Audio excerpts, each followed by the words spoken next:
want to see 1 million rollups. And maybe in 5 years, yeah, we do see like 1 million rollups. I really want to see this kind of, to use like an overused term, like a Cambrian explosion of like innovation in these state machines driven by this kind of infrastructure being provided for them as a service, but in a decentralized way. Hey, all my fellow modularists out there. Welcome to another episode of Celestia Spotlights, where we hear from the people at the forefront of the modular movement. I'm Nick White, COO of Celestia Labs, and today my guest is Josh Bowen, who is building Astria, the shared sequencer network. And as I've said many times, I think that shared sequencing is the next most important layer of the modular stack to be built after the DA layer itself. And I also think that if it's built correctly and designed correctly, a shared sequencer network could dramatically lower the overhead cost of launching your own rollup and provide a bunch of other benefits, which we'll get into. I also want to just do a quick shout out to Josh himself, who actually started out on the Celestia Labs team a little while ago before spinning out to launch Astria, and we're very proud of him and what he's achieved so far. So welcome, Josh. Thanks, Nick. Really happy to be here. So let's just jump right in, and I know you prepared some slides to explain what Astria is, and I think everyone's going to be really curious to learn more about the product, how it works. So let's go into that. Yeah, great. So we call Astria the shared sequencer network, and we'll kind of dive right into some of the more technical details kind of during this presentation talk here. So kind of the core thing we think that is important that Astria is providing is for rollups to be decentralized by default. And when we mean, default, the really key thing is we see a lot of rollups, today that are centralized but have, obviously like roadmaps and like plans for how they're going to decentralize themselves. But we can obviously see as part of these plans that it's like a relatively significant effort for the rollups to move from being, this centralized sequencer run by like the labs team to something that is fully decentralized through, a governance mechanism and, the multi-sig on chain or whatever like this. And so we think kind of with this future of, many thousands of rollups that we think is kind of necessary to scale blockchain sufficiently, we think it's important that new rollups that stand up are decentralized by default rather than, going through the same kind of iterative process of standing up in a centralized manner and then over time decentralizing, because we can see kind of the level of work it is for even the larger kind of established rollups that have been live for, better than part of a year now, or approaching 2 years for like Arbitrum and Optimism. So kind of just going into, what kind of Astria is and kind of how we see it in this space. So we call, Astria the shared sequencer network, but there's an important, kind of like unsaid component there that's like a decentralized network here. And so, Astria is this shared and decentralized network. And what we mean by that is, shared here means that multiple rollups can use the singular kind of network.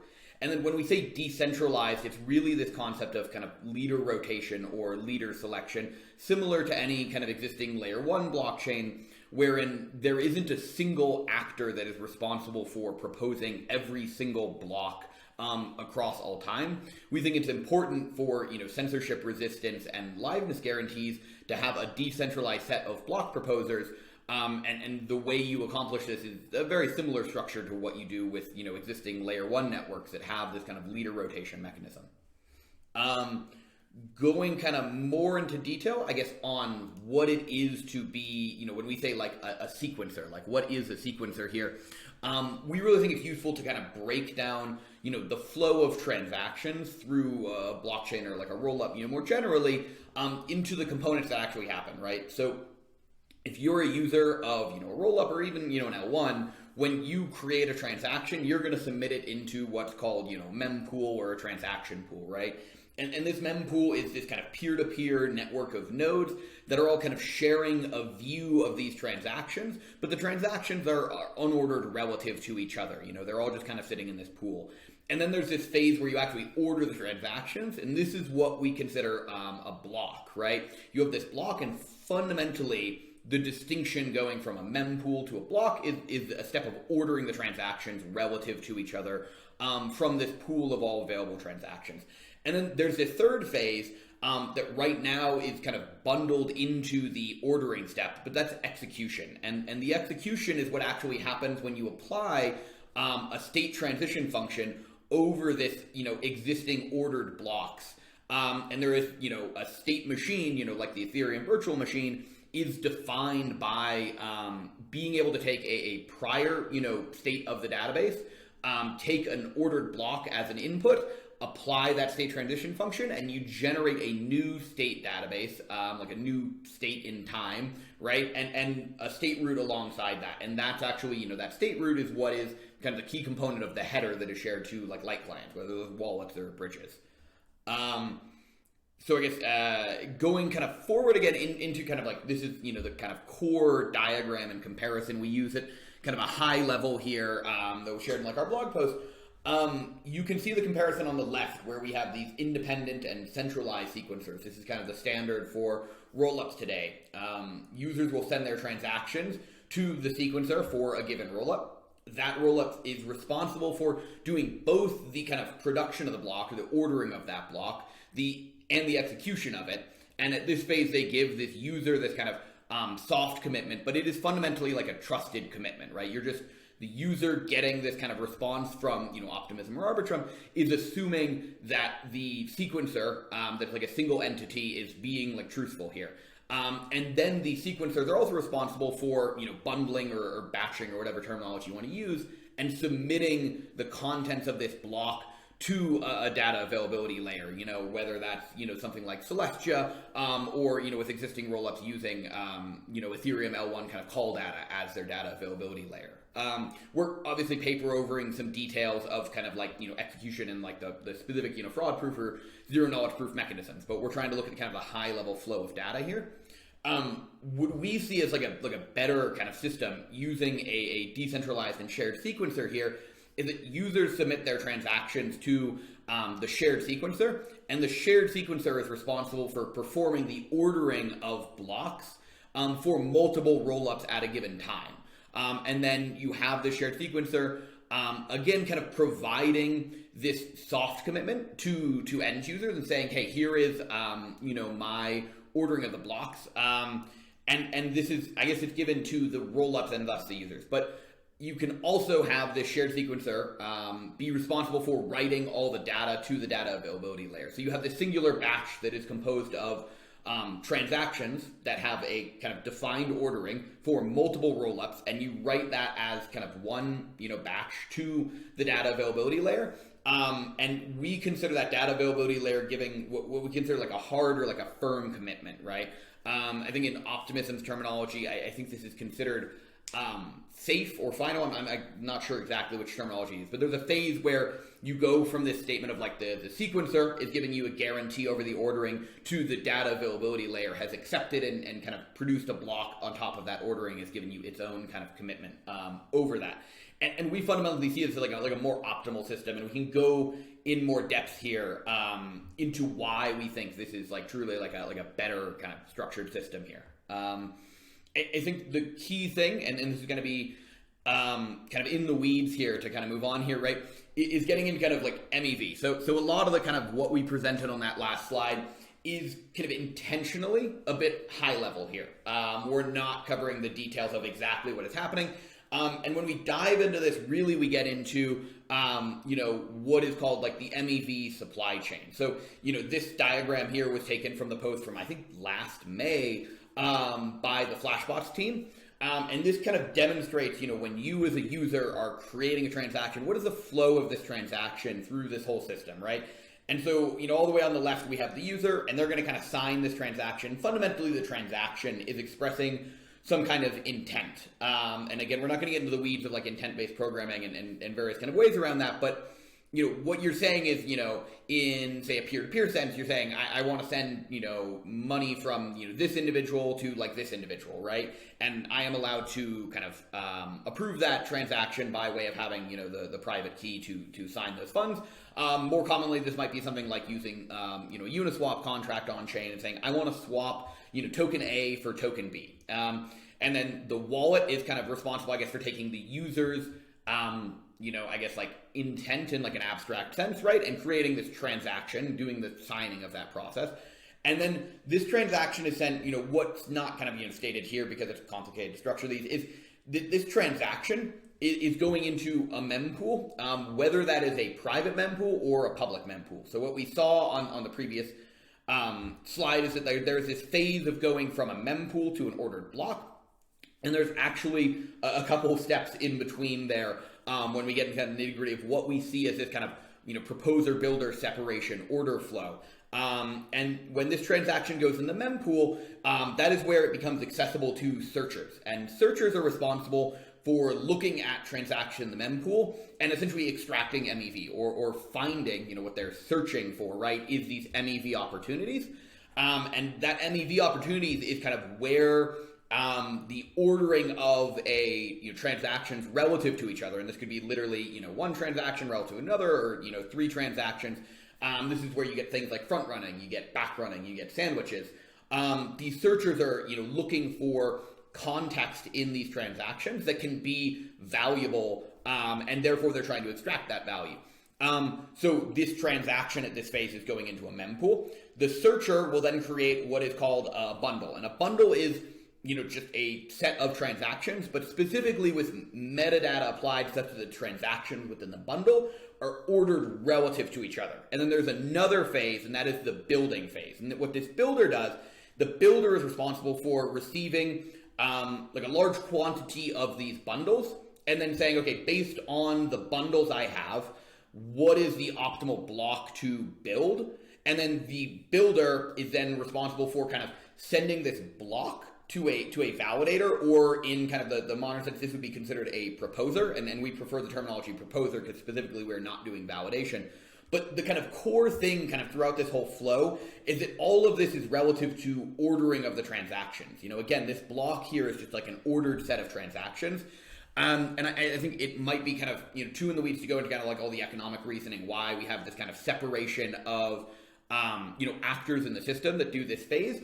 But we think the key thing here is that there is fundamentally in this kind of what I'll call like the steady state, right? Like if you have a system that is running for a long period of time, has user demand in it, you see multiple actors in the system that are responsible for doing a lot of action, currently like off-chain, right?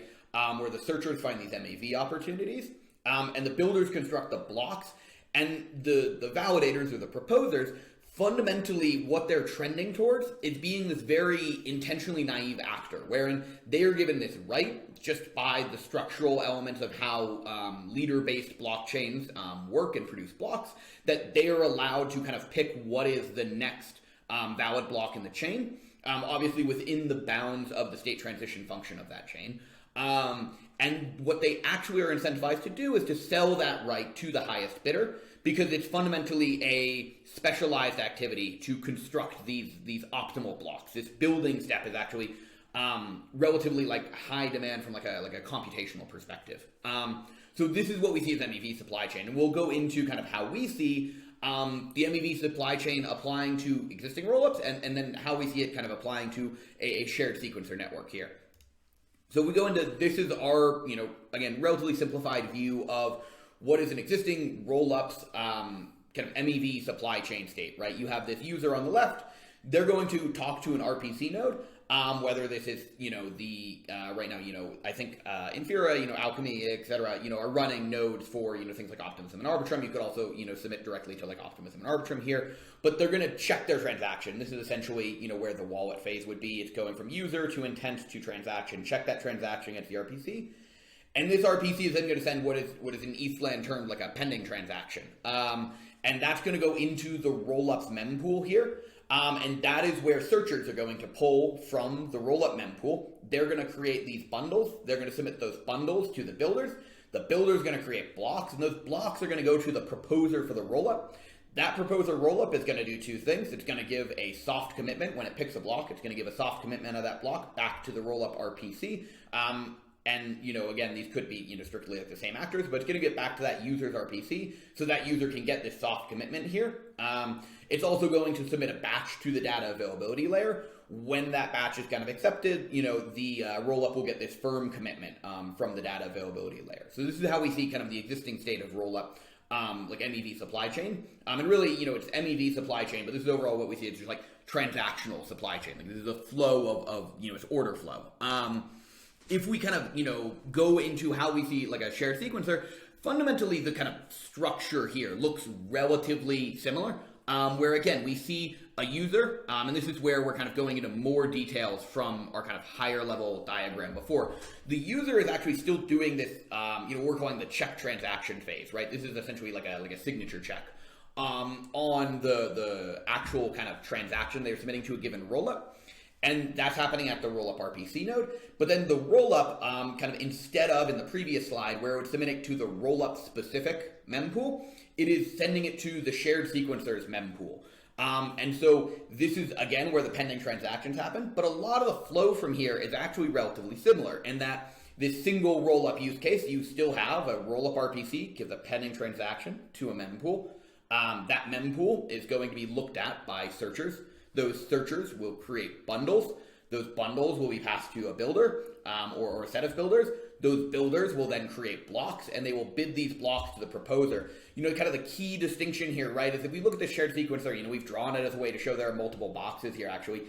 This shared sequencer, right, again, is part of like a decentralized network here. So this isn't a single proposer for every block. There is a rotation here, a leader rotation, and different proposers get different slots, and they get to propose that.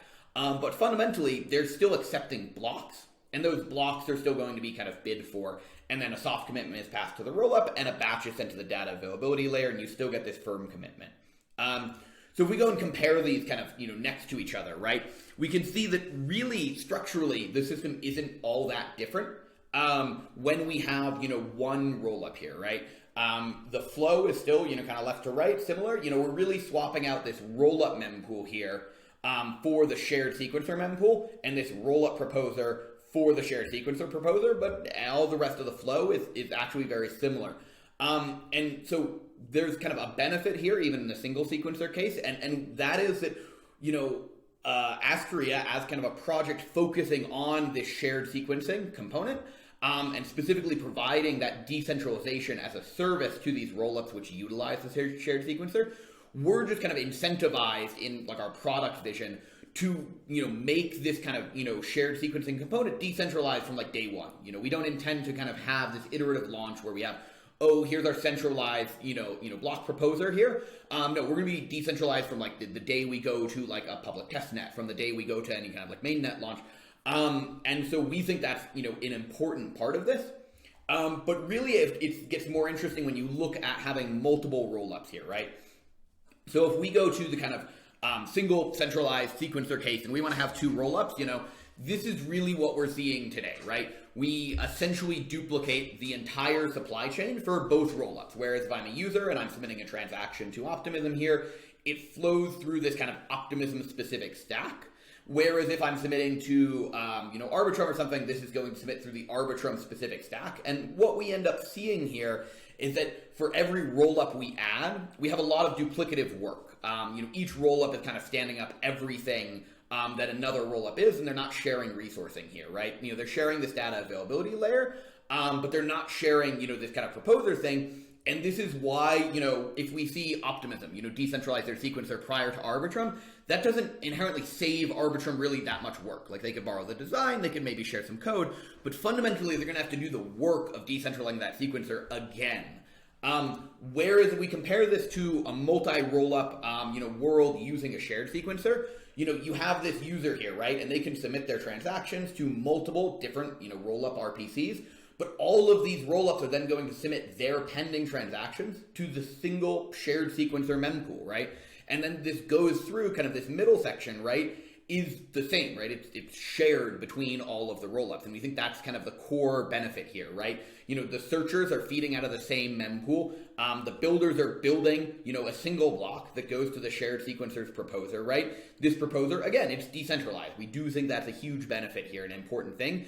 And then it's writing a single batch to the data availability layer. So you can see we can have, three rollups here, and they are responsible for standing up, what we're calling like their RPC node or their rollup node here, right?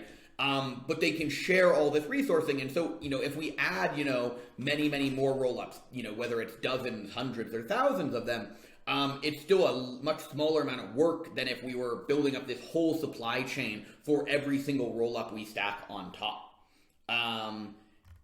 And yeah, that is the end of my slides here. Would love if you have kind of points that you think are more useful to kind of dig into more thoroughly. I know that was kind of, a relatively rapid summary of a lot of stuff, and there are still some kind of open bits here. But Nick, I'll kind of pass over to you there. No, I love that. So just to summarize, basically, what my takeaway is that, the shared sequencer network basically reduces a lot of the redundant effort for people to run this sort of, it's not just the MEV sort of supply chain, but in general, the supply chain of launching and maintaining your own rollup. And so one of the things that pops out to me is that in this model, who is actually, let's say, if my rollup actually has MEV, people are incentivized to run a builder, right? And to build the blocks and stuff, and probably even do the execution, and generate the state DB and state commitments and so on. But in the case where I'm a new rollup, maybe there isn't, or maybe I just don't have MEV. I'm a use case that just doesn't have much MEV. Who's actually the one doing the execution, and generating the new state commitments, even generating fraud proofs and ZK proofs, et cetera? Like that's the one gap, I guess, that I'm seeing in this model. Yeah. So I guess, when we see this again, right, it's kind of hard to define this model in if we had a strict sequence diagram, right, there is a little bit of back and forth, and it's a little bit hard to see in a left to right case. But if we just look at this model and focus on one roll up here, right, fundamentally, if you're like an end user in an existing L1 or a roll up, right, if you run your own full node, right, then you always have, the strongest, security guarantees because you are executing the state yourself. You are keeping a copy of the state DB. You are executing every new block and updating your own local copy of your state DB, right? And this fundamentally, I think what's important is this isn't different if you're running, an L1 full node or a roll-up full node, right? Fundamentally, if I choose to run a full node of Optimism, right, and I subscribe to all the new blocks provided by, the Optimism block proposer, you don't have any reliance on a fraud proof or a zero knowledge proof, right? Because you executed the block. You know that this is actually a valid block or is not a valid block, right? And this is this, one of n kind of honesty assumption, right? So, if you are the individual, you can always run that node yourself and provide yourself with this one of n honesty. So something that I think, and probably is the best kind of more formally written kind of comparison of this would probably be Arbitrum's white paper, where they go into the explicit distinction between the ordering of the blocks and the submission of a batch, and then what they call, I believe, the roll-up sub-protocol. And so there is this extra phase of this state root, right, where you still have someone who has to generate a state root, and that state root to kind of give a guarantee of validity to light clients. And so I guess, going back to the kind of running your own node, full nodes don't need any other outside party to do execution. They can accept an ordered block. They can execute it themselves. They have their new state DB. They don't need anyone else to provide them with, this header that says, hey, here is, the valid kind of state root at this time. But if you're running a light client, where there's really two primary users of a light client, right? There are, end users running wallets, whether it's, MetaMask or Kepler or whatever, right? Or there are bridges, right? And so in the kind of what is assumed to be kind of the standard model of rollups now, right? What we call an L2 in the Ethereum land, right? Fundamentally, the L1, bridge is a light client of the rollup, right? So this is where this kind of fraud-proof mechanism comes in. It's fundamentally, a layer 2 and a layer 1 are two distinct, networks, right? What they share is a guarantee of the availability of data, right? So at this phase, when a batch for a rollup is submitting to a data availability layer, that data availability layer is now aware and has the same kind of, synchronous guarantee of what data was available at this time. And that is, what we consider kind of trust minimized bridging. But going to kind of the state level of this, you have this kind of on-chain bridging contract on the L1. I'm going to stay in Ethereum land because I think this is more kind of understood on how these roll-up protocols work with a bridging sense, which I think is one that people focus on a lot. There is this assumption that that's kind of bundled into the rollup, but fundamentally it's a bridge like any other bridge in that you have a light client that is not the same chain as, the rollup, right? If we had two Cosmos chains, right? Fundamentally, there is a receiving chain, and that receiving chain has to be convinced that the sending chain is not lying to it before it takes some action on its side, whether this is, minting new transactions or, whatever kind of like execution it wants to do for, one of these kind of generic, maybe not token bridges, but like, what they call them, like generic, kind of like messaging bridges.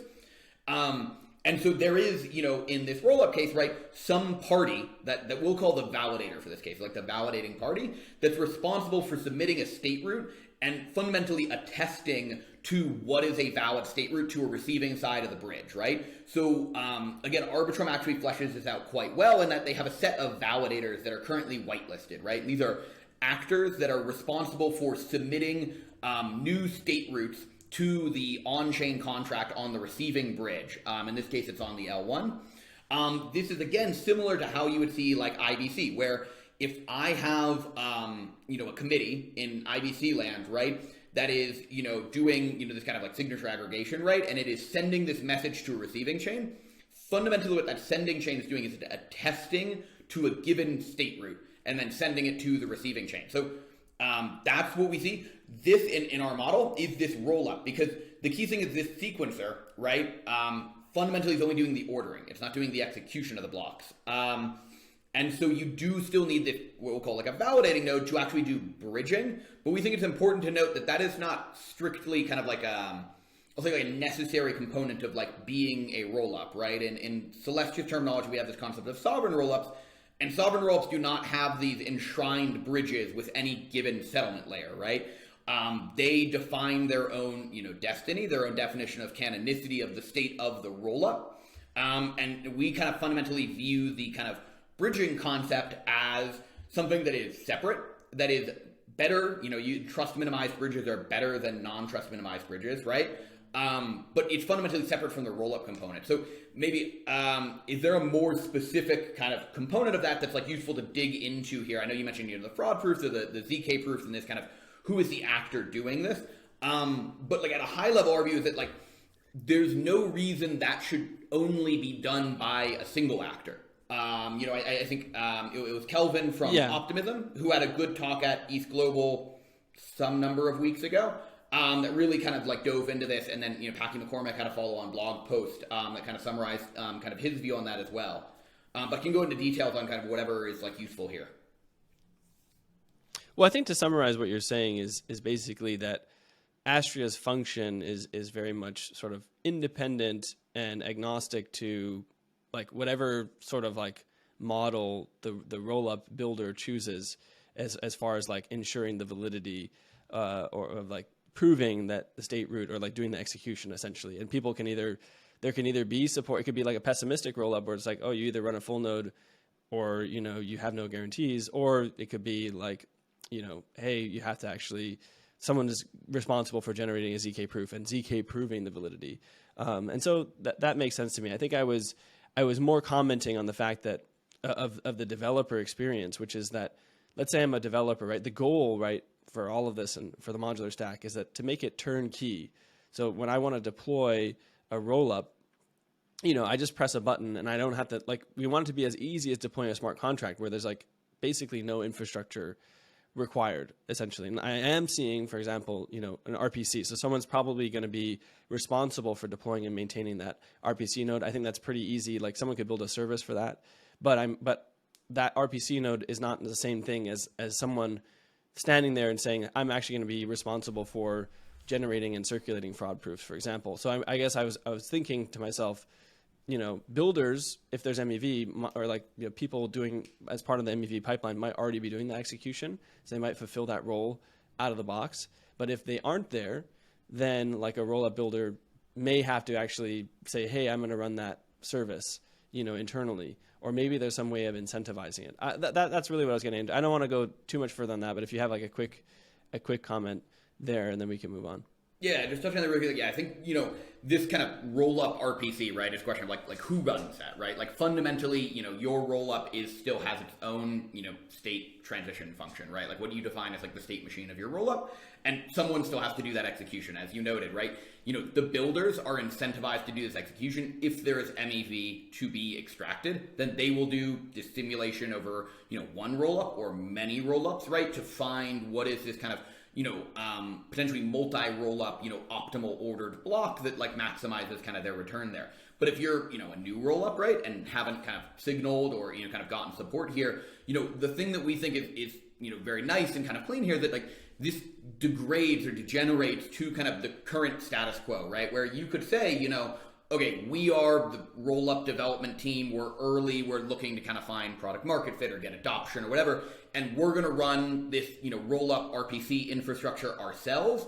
And, you're welcome to do that. And then, users have kind of the same status quo they have now of saying, hey, I'm going to go talk to this full node hosted by Infura or Alchemy or the roll-up development team. And that's where they're going to kind of make their kind of trust assumptions. The kind of nice part is that you're not bundling your censorship resistance or liveness guarantees into that.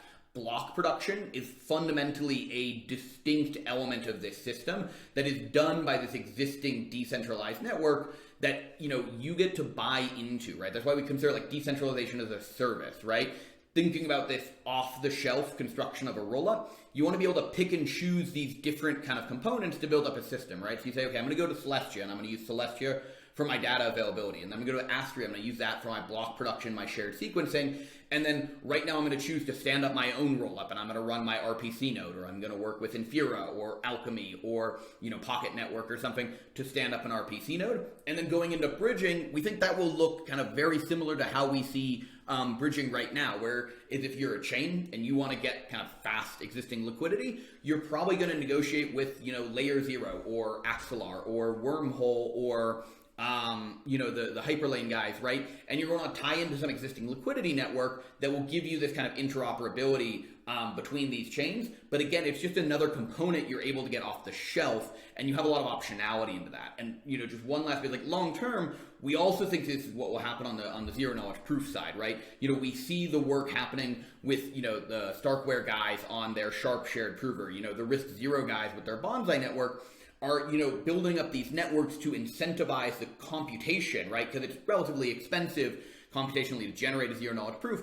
But again, it becomes this existing network of actors that are incentivized to say, hey, I don't care what goes in the proof. I am paid for essentially my marginal computation power and knowledge at executing computations of this shape and form. You pass your roll-up state machine into that with okay, I have this state and I have this block, and I want to execute this state transition function. I want you to give me a Stark on the back end of that, right?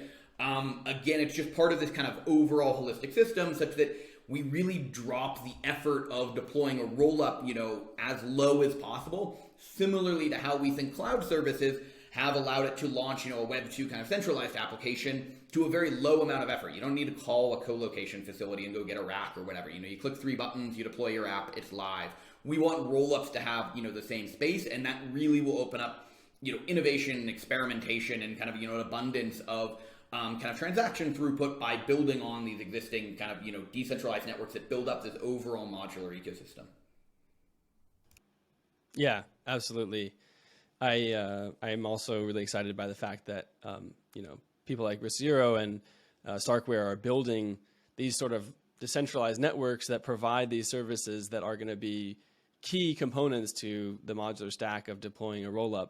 And so like they could do the proving, for example, and you don't have to, because that would be a huge lift. If I wanted to deploy my own ZK rollup, but I have to run the prover, not only does that probably take a lot of expertise, it's also just expensive to set up and maintain. And so it makes perfect sense that becomes a decentralized service that people can tap into. So completely agree there. And like the more of these layers and components that turn out that can be built that way, the more they should be, I think. And even, things like, Pocket Network, which does decentralized RPC service stuff, maybe there's something there to help decentralize or automate the launching of the RPC layer of this diagram. So I don't know, I'm really excited because it feels like it's within reach that we can actually make this a reality, and in a decentralized way. Like that's the important thing. It's really funny because, I remember back in 2017, there was this buzzword of like blockchains as a service, right? And that in that era, it was basically like private chains. It's like, and even I know, teams like AWS or even Google Cloud, started launching these things with, one click and deploy your own blockchain network or what have you. But it didn't make any sense because it's all like centralized. But now we're actually getting to a stage where it's possible to have decentralized blockchains as a service. And every layer, every component is actually run on a decentralized network. So it's really, really cool. And I think it's within reach. So I have a bunch of other questions and I want us to get through them all. So hopefully it's hard not to get like way too deep into each of these, but like hopefully we can like touch on a bunch of these without like getting too down the rabbit hole. So one of my next questions is basically around the economics of Astria. So you mentioned that, Astria is sort of decentralized sequencing as a service. So I'm wondering, how does, if I'm a developer, I deploy my rollup, like how do I pay for this service, or do I pay for it, or sort of how does it work? Or maybe Astria's, the way that it operates and funds itself is just through MEV, because it kind of has this, preferred like spot in the sequencing in the MEV sort of like supply chain where it can just capture value without actually, asking for people to pay. So I'm curious how you see this all functioning economically, because that's obviously important for the viability of something like this. Yeah, so I think there's really two parts when you think about like, how it like paid. There's like a structural element of like literally like the wiring of like how do I pay for this, right?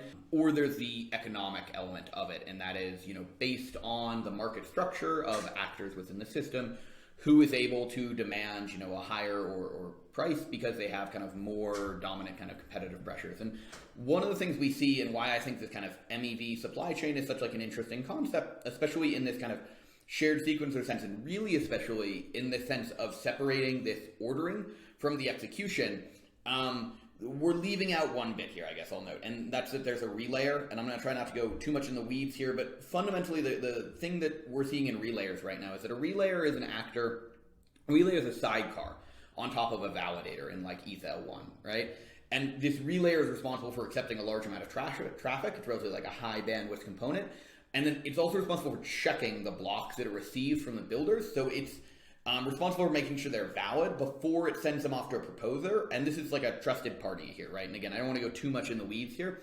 But what we're seeing kind of happen is the ultrasound money guys, is like Justin Drake, is they launched this thing called an optimistic relay. And fundamentally, it's not doing this execution phase of the blocks. And why we think that's really interesting is because it models very similarly to how we see the shared sequencer component that is only doing ordering and not execution of the blocks. We see this trend over time wherein the block proposer, this actor that, again, just as an artifact of how leader-based blockchain networks produce the next chain in the block, is allowed to kind of rubber stamp and say, I attest to the validity of this block, and it is the next block, and that is a monopoly that actor has within that system. And the concerning thing about this monopoly, right, is it's not like a horrible monopoly. It's not like these centralized sequencers would have this monopoly over time.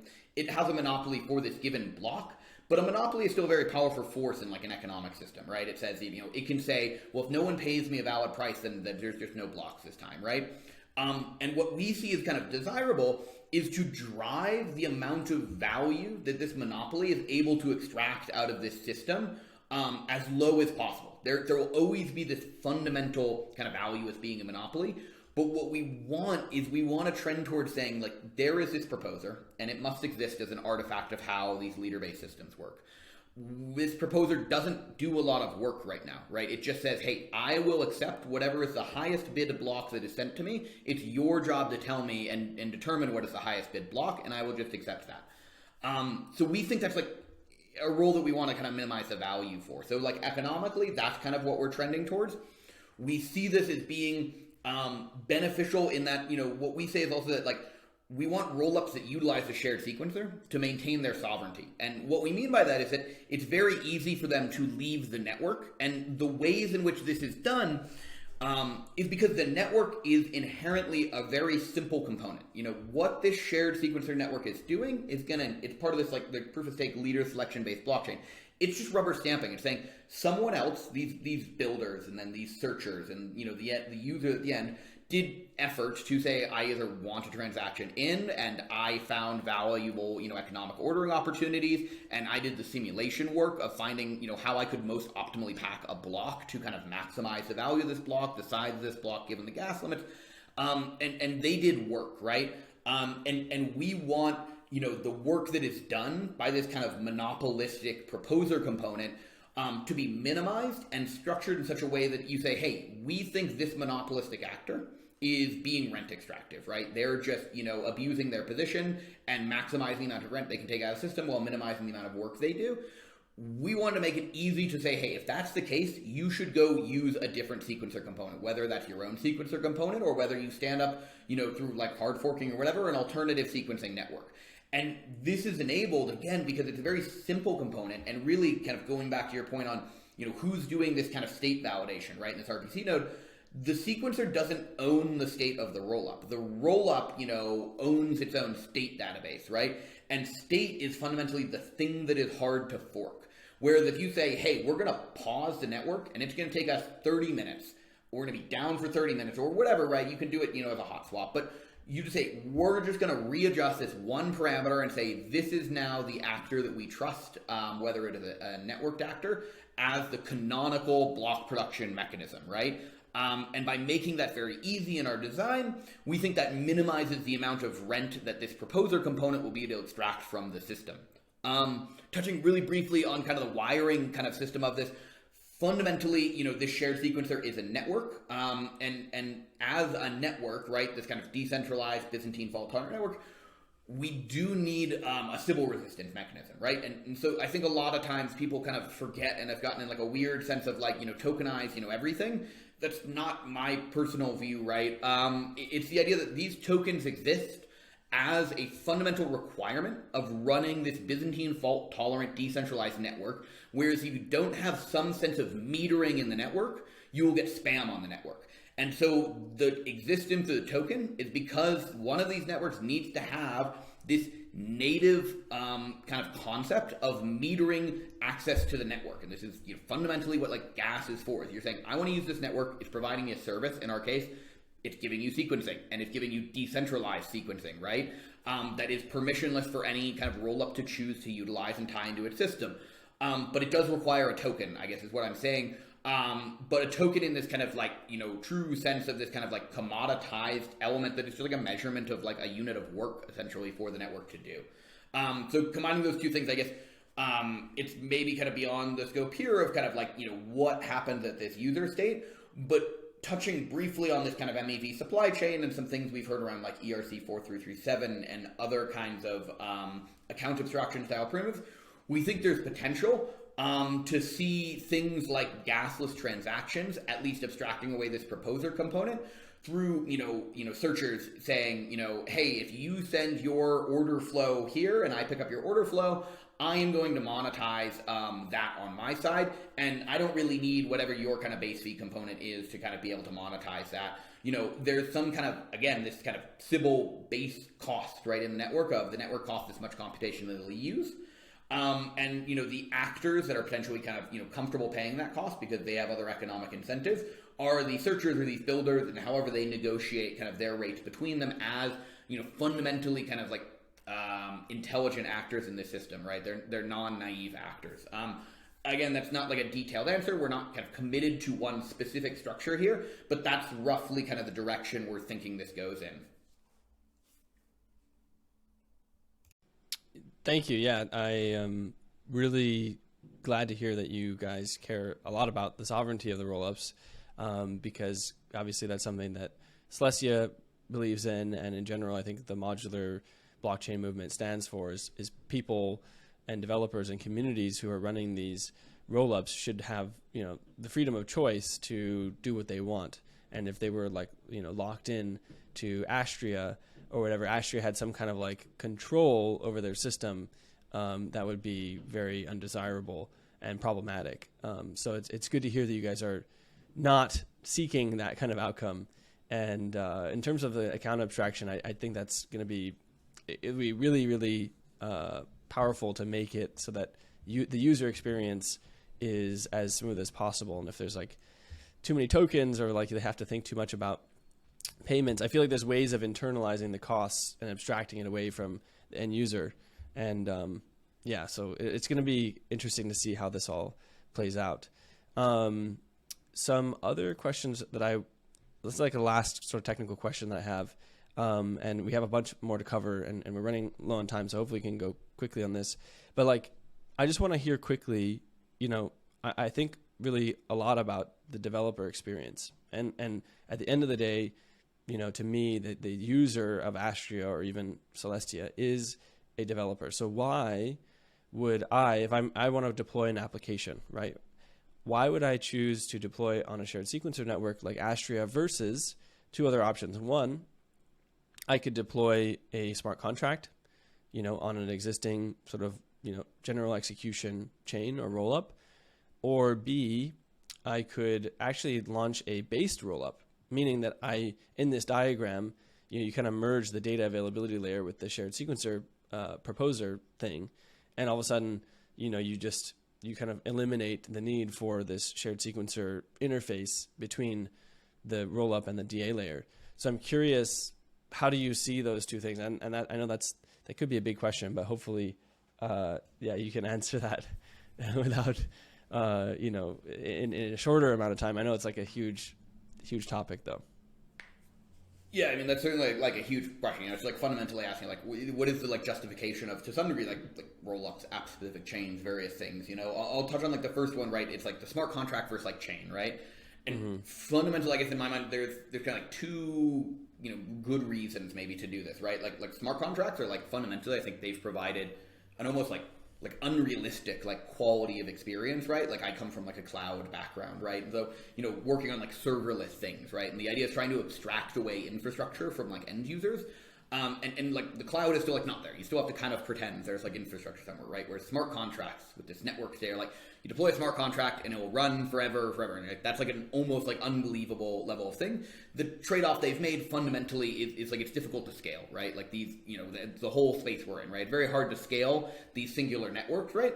And so we see kind of, it's myself, right? And I'm not saying I'm speaking for like necessarily the whole project, but I think if you're doing a smart contract versus another chain, again, there's 2 points. One is just scale, right? Like, is that chain just too congested such that you don't think you're going to get yourself through? There's this thing called like a noisy neighbor issue and kind of shared resource usage, right? I think we've seen this on, Solana, especially because it didn't have like kind of like this, state contention, bidding, mechanism. Where you see, okay, someone's doing an NFT mint today, so every other application on the chain is like infeasible to use because the chain is just kind of congested, right?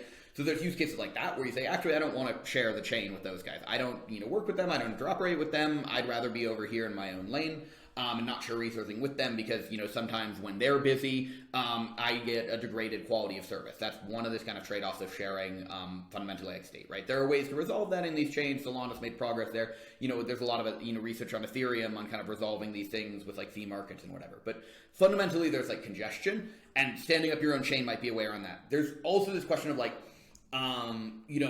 app specificity and kind of design of this state machine, right? A smart contract is going to be dependent on the virtual machine it runs on, right? Whether that's, a CosmWasm one, the Ethereum virtual machine, the Solana, virtual machine at sea level, or like Fuel, right? But like fundamentally you're building a contract that is inheriting kind of some assumptions on like how you construct your stuff within that larger, more generic state machine. The kind of Cosmos thesis of app specific chains is that like, maybe if you built it from ground up, or using a framework that is at least more flexible, you would get benefits there. And so I think those are kind of two of the kind of reasons why you would do that. And I guess I'll choose to just not go into more detail here just for like time reasons. Going into the other question that I think is maybe it's more relevant immediately to us maybe, and like it's like this more existential question of kind of like why should a shared sequencing network exist? And I think we view this as an evolution, right, touch on like based rollups, right, of like why should a sequencer exist at all, right? From like the base rollup concept, like there's not a strict requirement for a sequencer. All the end users could still submit their transactions directly to the data layer. We think there's really two broad categories, and maybe that's not even like a clean distinction, but so going to like a history thing, right? Like arbitrary and like optimal, like they started without like sequencers, right? They started as like what is now termed like a base rollup, or what the roll kit team calls like a pure fork choice rule, where you submit your transactions directly to, I call it the base layer, right? Fundamentally what they saw was that there was, there was demand. So there's user experience demand, right? Your base layer is going to be designed for some reason. So, I obviously have more experience with Celestia. Celestia, in my view, right, I'm not speaking for Celestia, but is optimized for data throughput. And I mean that in that Celestia can kind of give, good, strong guarantees of the availability of the maximal amount of data in a decentralized manner, right? That is what it is done. That is how it's designed and architected to optimize for that thing. One of the trade-offs of that is like, and I'm papering over a lot of things, right? Celestia people, Evan Forbes specifically might have like a lot better kind of context on this, but like there is a trade-off in block size and block speed, right? So you could have smaller blocks going faster, you could have larger blocks going slower. My understanding of Celestia is that, the way the kind of share encoding works, it is more optimal to have larger, slower blocks than it is to have smaller, faster blocks, right? And that fundamentally conflicts with like user experience kind of like expectations, right? There's any number of studies out there. I'm not remembering the one off the top of my head, but there's one from like 91 that's like, the kind of one reference that's like users want something between 1 and 4 seconds response time, right? That's just what they like to see. You see this in, how Google defines its ranking of pages or whatever, right? But that's a fundamental trade-off with the optimal way to design this deeply technical system that's optimizing throughput. The layer above it, right, the shared sequencer layer is, if we look on this diagram here, right, we have this concept of a soft commitment versus a firm commitment. It's somewhat analogous, right, to a caching layer, where you say, okay, we're going to get a commitment in 2 seconds or 3 seconds or 1 second or whatever we define as like the block time of the shared sequencer, but faster than the data availability layer, and it's going to give you this soft commitment over that is good enough for you to take it for that. Maybe you're doing a very large transaction and you want to wait for kind of a longer time to get more guarantees of settlement. I think on this point, I would reference everyone to kind of like Nick Carter's post from, I want to say it was 2019, and it was, I think, titled something along the lines of like, it's the settlement assurance is stupid, is like the title of this post. And fundamentally saying, what is settlement? Settlement is a guarantee, or a probabilistic, I guess I'll say, guarantee that a transaction won't revert, right? If I'm sending $1 billion, when am I confident that the receiving party has $1 billion and I can't take that back, right? Different financial structural systems have different kind of guarantees of finality in the system. And so that's what I'll say there. There's this like caching benefit, right? Touching really quick on one more point, like there is this like also just structural element on both Celestia, and I believe in proto-dank sharding and dank sharding. I've talked to Kelvin a little bit about this, but I'm not that clear. But essentially there's a minimum size of data you can buy on a data availability layer, right? I believe in Celestia, it's like 512 bytes or something like that. And what this means is that if I'm a user and all my transactions go to the data layer, and I have a transaction where the intent and signature, et cetera, like the content of this transaction is 50 bytes, I still have to buy 500 bytes. And I can say, okay, fine, like I'm just paying 450 bytes extra. And again, this ties into the structural design of how you best construct a chain that maximizes data throughput. That's like an order of magnitude. That's like not nothing, right? Like everyone would like their blockchains to be 10 times more efficient, right? So there is this benefit in having just like a batching layer, and this is what the sequencer is. And combining these, we think there's a reason why sequencers should exist. Why should there be a shared sequencer? Again, that goes back to kind of how we started this of like decentralization is like a hard process, both technically and kind of like, I'll say like in like an operational like business sense, right? You have to convince a large number of actors in geographically distributed settings to run nodes in your network. That takes work, right? That is a negotiation. We think that we can provide a system that is generic enough in its kind of interfaces with these rollups that it's less work for them to go buy in and pay whatever the market rate is for decentralized block production sequencing, right? Than it is to go try to do the effort of, standing up their whole network. I think there's prior kind of validation, I'll say, or at least evidence of the demand for this through both, Polkadot's kind of parachains, so some structure it kind of shared security, right? Where they say, hey, people want to buy this in, they don't want to stand up their own network every single time. As well as, Cosmos's, interchain security or replicated security, they're calling it now. Our system is distinct. I probably won't go into the details here because it's just, a long-winded thing. But we do think there is some benefit to kind of sharing security, having one larger, more economically secure network that, resolves this specific task, and then it is beneficial for rollups to just buy the market rate for that. Again, very similar to cloud stuff. Everyone could go stand up their own data center, but that's like a very high bootstrapping cost. You'd rather pay the market rate to get that as a service. And we think that's fundamentally like the optimal way to do this and to make it lower effort to launch a rollup. Got it. Nice. I think that that's a very clean answer in response to those questions. And a data availability layer at the end of the day, it has different sort of design, I guess, goals than you might want for this shared sequencing property. And I think what's nice about having these decoupled is that you can kind of get the best of both worlds, like the sum. Or like, what is it? I can't remember. The sum is greater than the whole is greater than the sum of its parts, basically. And the other cool thing is that I envision a future where there's multiple shared sequencer networks, right? And each one might be designed differently for different properties or have different specializations. And I think that that's going to, again, increase the choice for builders, and be able to like sort of customize what they want. So again, modularism, not maximalism. We say it all the time, but it really is true that the more choice that developers have, the better the systems they can build, and the better the end user experience, the more, crypto can actually be adopted and used. So very exciting. So some last questions are, something that I don't think people are necessarily as aware of. I know you guys are really pushing hard on the shared sequencing side of this thing, but one of the parts of your project is also launching this EVM chain. You guys are kind of, in a sense, going to be the first user or consumer of this shared sequencer network yourselves.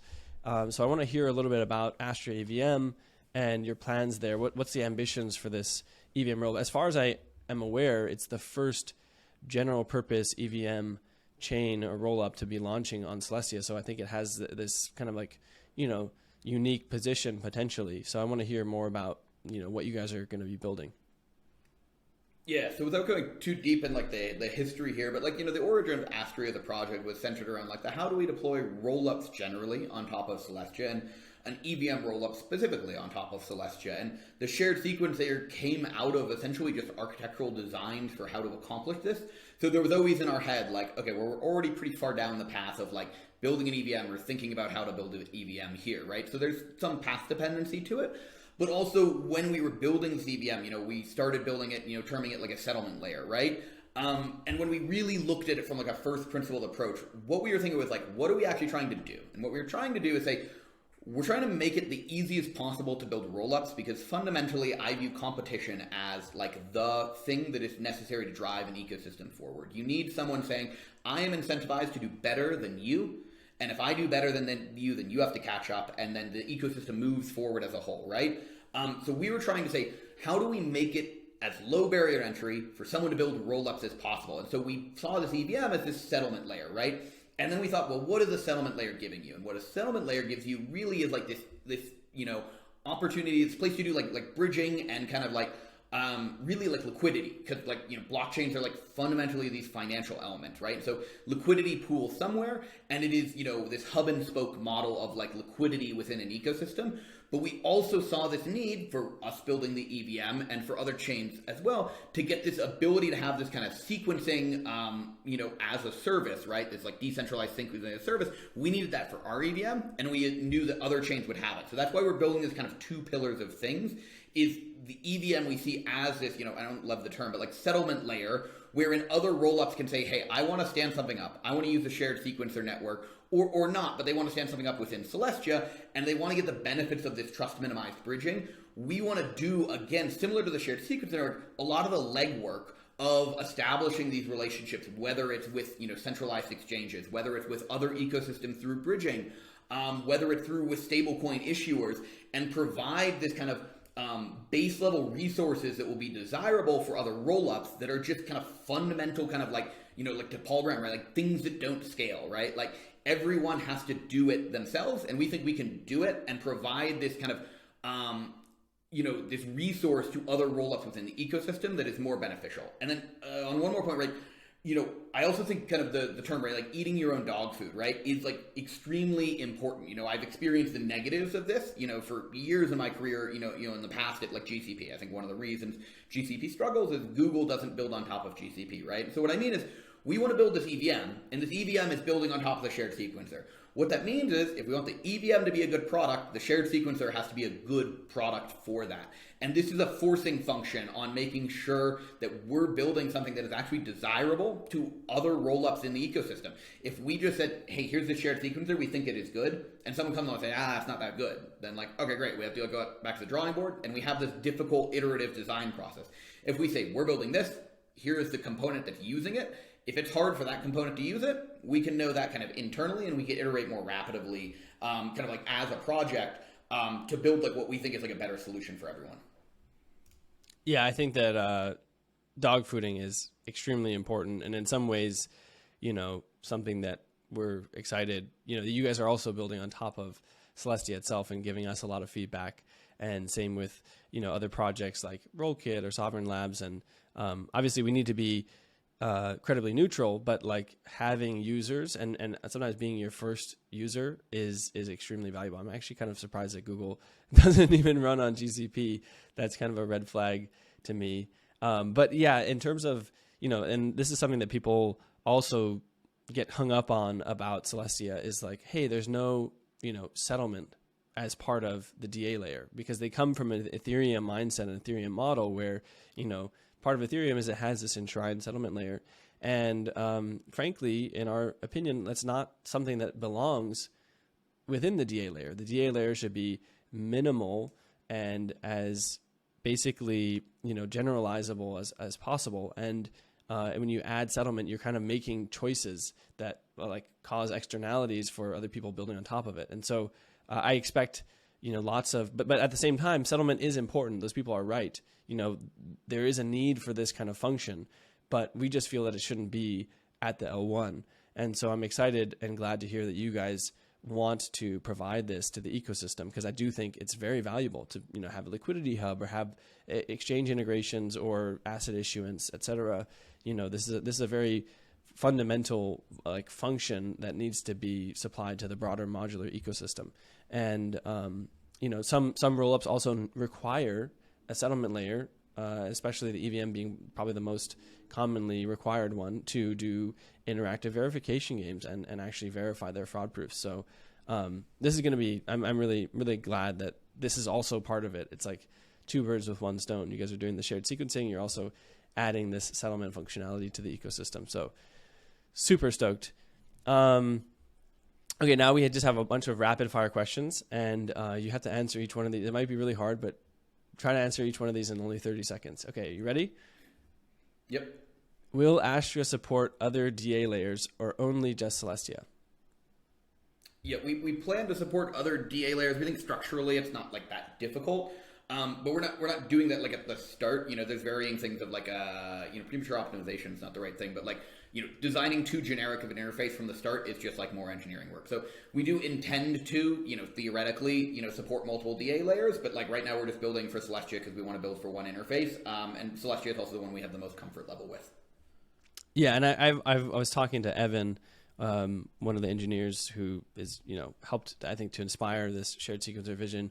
And one of the things that we couldn't figure out was like, does it make sense for the same shared sequencer network to plug into multiple DA layers? And like, how does that work? Like it's a non-trivial problem. I think it's very possible, but it's also kind of like, you have to think about it pretty carefully when you're designing the system. So I'm curious, when that does happen, I'd love to see that design. And I think it's, it should be that way again, that there's multiple DA layers and maybe people can like choose which one they post to, and the mempool is kind of unified. I don't know. So the next one, do you expect most of the rollups deployed on Astria to be app specific rollups or to be general purpose? I don't know if we have like a strong opinion on that, and I think those terms are like a little bit like flaky. So like when we were designing this, we had this concept of like, this sliding scale between like app specific being like literally like Cosmos SDK, it just does this one thing, and like general purpose being like it's like an EVM. We had this idea of like maybe it's an EVM but only has like 3 applications on it, because there are still certain applications that kind of compose together well. You might want to have like a local lending protocol to give you like flash loans right next to your DEX, but maybe you don't need like an NFT market on that same thing, but like you want those things. So we don't have like a strong opinion on that. We're pretty open. We're talking to like broadly like, other people. And again, we're designing our interface to integrate with the shared. It seems to be very, very generic, such that like we don't kind of restrict at all the state machine that is designed to work with it. But I don't think we have like a perspective on like which of these we have a preference for. We're staying open and seeing what like the market decides they want to build. Mm-hmm. Yeah, I think it's good to build to be generic and let the market decide. And I think the way that you guys have like built it will be suitable for either use case. I'm just curious to see how it all plays out personally, because it's interesting to like reason about. Okay, next one. What kind of consensus algorithm will Astria run? Yep. So right now we're using Tendermint. We haven't kind of made any committed decision, but we do share some of the opinions of people like Zucky who are like many people have tried to make a objectively like better consensus algorithm than Tendermint and deploy that and get adoption, and many people have failed. There are many chains running Tendermint. It is well known. It is formally verified. It has been robustly tested. We're generally confident with it. Again, it's like easy to work with. So right now we're building on Tendermint. We've looked at some of the others, but like it's still an open question of whether it's worth kind of the resourcing to kind of more thoroughly investigate one of these consensus algorithms that's either kind of done at a research level but not done at an engineering level, or whether it's useful going to some kind of fully, not PBFT, so therefore not single slot finality consensus algorithm, But right now we're planning on using Tendermint, and we're doing kind of active investigation research internally on whether, we want to kind of, research or kind of like build on something else.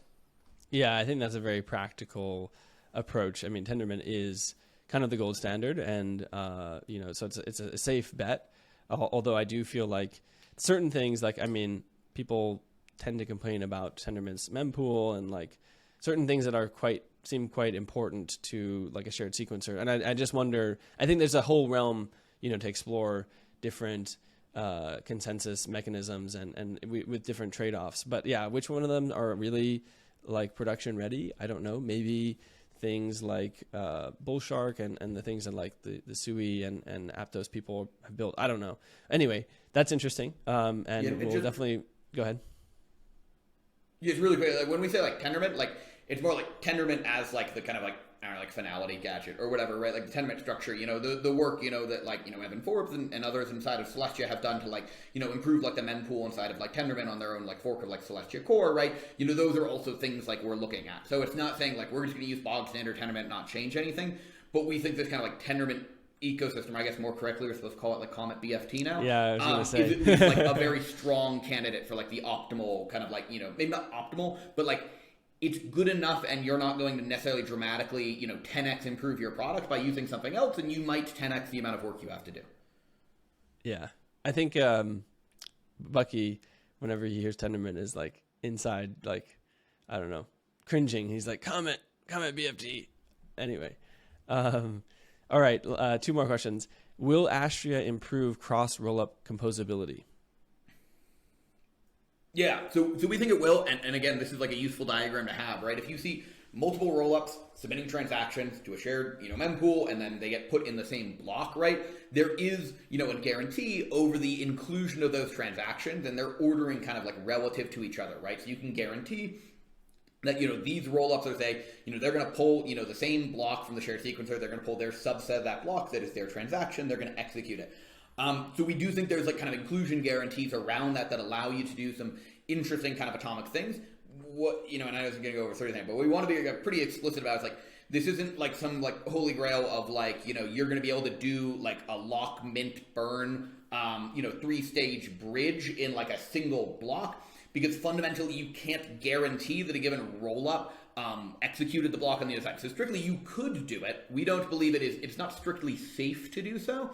And so whether people do it or not is like up in the air. Because like you could say, do a lock mint burn, and then let's say the like mint transaction on like rollup B is just like reverted or whatever for like visibility that your rollup doesn't have into another rollup. Well, you just, like disappeared some amount of tokens into the ether. Whether or not people get degenerate enough to just YOLO that and say, hey, we're willing to kind of risk that on like a bridge, that's up to them. But we do think there are some general improvements, in that space here. Yeah. Modularism, not maximalism. People can build whatever they want, take whatever risks they want. But yeah, I think in build general, the sketchiest bridge you want to build, Yeah. Well, I think that's one of the things that people are really hyped up about for shared sequencers. And I think that's one of the things that will cause maybe a network effect is like, hey, if you share the same shared sequencer network with another rollup, you can have this improved composability. And I think that's going to be something that will be a big part of this. Last question. Will Astria give rollups the ability to capture their own MEV? So, we've had you on with the Skip team on a modular MEV episode, and people haven't listened to that. I encourage them to. And a big topic there was sovereign MEV, which is this idea that like sovereign chains should have the ability to capture and internalize MEV that they generate and then redistribute that to whoever they think deserves it. Like spend that money, that protocol, treat that as protocol revenue in a sense. And so I think that's another really big incentive for people, for example, to build a rollup in the first place or an app chain rather than just deploy a smart contract. And so I'm curious if you guys are thinking about that. Yeah, so this is not like a 30-second question. Like Definitely not. Question or more. I will say like there's like a personal opinion and then there's like where we land up, right? So like my personal opinion is that like token governance is like a bad thing. And so kind of when I'm asked this question, when I discuss this question, my question is like when they say like pay the roll up, like who is like the roll up, right? To some degree, right? You have this decentralized network that needs Sybil resistance, that needs a token that does production. That is like a thing that is like paid. Like why do you want some external kind of like, I'm going to say like state, and I don't mean state in like the, it's a state DB. I mean like, why do you want a separate governance actors that are extracting taxes on your transaction throughput? You as a user, why do you want to be tied to one rollup versus you want to pay the market rate for using a rollup and you don't necessarily want to bump back to the kind of proposer thing, right? There's like this balance between like the governance of a rollup and like the users of a rollup, and I'm not sure the users want to have, additional taxation. That's like a personal kind of like anarchistic like opinion that's somewhat spicy. From like a technical perspective, there's some complexities of like when you say we pay back rollups, right? Again, there's like who is rollups, right? Like where am I? If I'm saying I'm going to send $10 to like, the rollup, where am I literally sending those dollars? On what chain am I sending those $10? How is that executed? I think there's a lot of open questions here. We're not certainly like opposed to it, and like there's no kind of like structural limitation for that.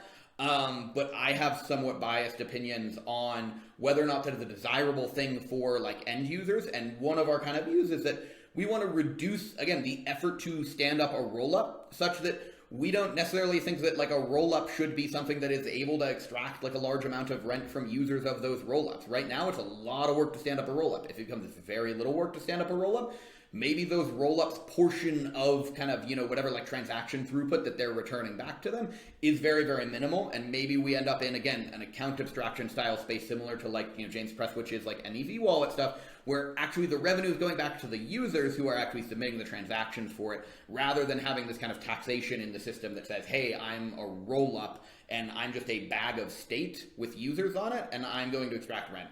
Again, so this is conflict, but maybe would be, I guess, the final answer here. Yeah, I mean, this is such a longer conversation, but, obviously I don't think anyone would agree that like, oh, it's a better outcome if we, actually extract rent from users kind of against their will, because clearly those like incentives are just not aligned. But I think that there is like part of sovereign MEV is saying, hey, this is the kind of MEV that is okay and not okay. So it's like also like potentially trying to protect the users in the first place. There's also a certain amount of MEV that is simply just it's kind of inherent to these systems and will be present no matter what. And it doesn't necessarily have to have negative externalities to users, although it may. But the point is, who should actually get that value? And I think that at least providing some mechanism to channel that value into certain ways intentionally, rather than just like letting it go to whoever, I don't know, wherever on the supply chain that it ends up.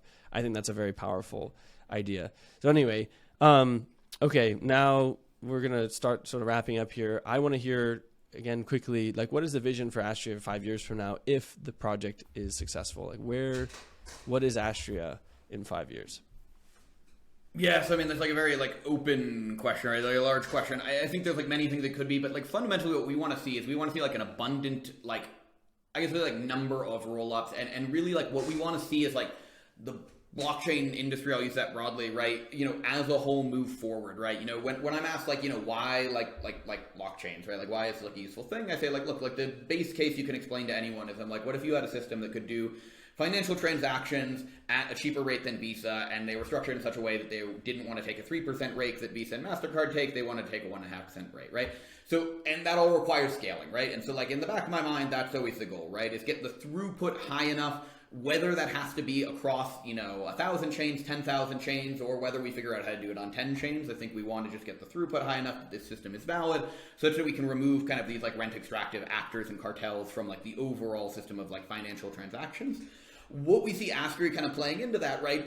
Again, we really see this as providing these kind of hard to bootstrap or expensive to bootstrap resources to this modular ecosystem, right? It's the two pillars. We have like this settlement layer, it's like EVM-based settlement layer that does a lot of the kind of BD legwork of providing, token, issuance stuff, bridging between other ecosystems, and just, the settlement layer that can potentially do IVGs, or, if you want to do like, a non-sovereign rollup on that, right? That's an option while all being within the same data availability layer. Again, the other pillar being this kind of shared decentralized sequencing where you can kind of buy decentralized sequencing as a service at like a market price.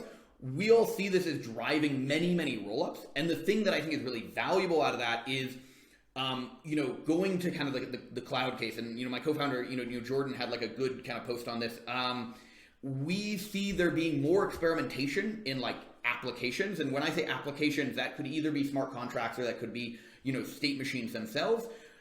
If you reduce the barrier to entry, then you can have more experimentation. Whereas right now, if I want to launch a chain, right, it's a very large effort to like stand up a chain and launch a new chain and get it, decentralized. If you can say, hey, all I have to do to launch a chain is go take this open source software, change a few things I don't like about it or I prefer to make it my custom thing, and then off the shelf I can grab this, data availability layer, this sequencing layer, this validity proof layer, and I don't have to build any of that. They have clearly defined interfaces and I can tie in and I can use this base template. You can iterate much more rapidly because just the amount of people and human resources to launch a new rollup is reduced so much that now we can maybe move out of, okay, 90% of the chains are running on EVM. Okay, that's great, but like there are a lot of known issues with the EVM, but it's very difficult to build a competitor to it because of just the bootstrapping cost to do so. So ideally we're seeing, Astria, I generally want to be kind of more pragmatic in my statements here, right? We've seen people like the base guys say like, we want like 1 billion users next year. Like that's just not going to happen, guys. But like, we'd say we want to see 1 million rollups, and maybe in 5 years, yeah, we do see like 1 million rollups. I really want to see this kind of, to use like an overused term, like a Cambrian explosion of like innovation in these state machines driven by this kind of infrastructure being provided for them as a service, but in a decentralized way. Absolutely. The analogy that I like to use is essentially, what Ethereum did for decentralized applications, I think the modular stack will do for blockchains themselves. So Ethereum made it, before when, in the Bitcoin sort of era, in order to launch a new D app, you had to build a new blockchain from scratch. All of a sudden Ethereum came along, you could, deploy your application by just writing a few lines of code as a smart contract. And then all of a sudden, what did that do? It lowered the barrier to entry. It made it so much faster to innovate. And then what did you get? You got this Cambrian explosion, like you said. You got DeFi, you got NFTs, you got DAOs, you got all these use cases that we know and love today. And now I think we're doing the same thing. We're removing the barrier to entry, lowering the overhead cost at a layer even deeper in the stack, which is not just to write a smart contract and launch an application, but actually to launch your own blockchain, to create a new execution environment, to experiment with all these things that are like just way more powerful, I think. and also will be way more scalable. So I could not agree more, and I hope that in 5 years, if we have 1 million rollups in 5 years, I can die happy, I think. So last question is, where can people sort of like play around? Do you guys have anything sort of live? Is there a test net, or will there be a test net soon? Where can people play around with stuff? And also, where in general can people learn more and follow the progress of Astria? Yeah, so we have a website. It's astria.org, astria.org. Blog.astria.org is where we have an introduction post. That's probably the most thorough kind of like written summary of this. I'd also, really reference people to John Charbonneau's wonderful, really, really long blog post, but recently had one called like Rollups Aren't Real. That covers shared sequencing. That also goes into composability. I'd highly recommend that if you want a summary on this. From playing with our stuff, we kind of, coming out of Celestia, we really kind of carried over one of the things I really liked about Celestia, which is like from day one, our code is open source. I've never figured out or bothered to set up a business account on GitHub such that we have any private repositories, right? We have no credit card with GitHub. All of our code is open source.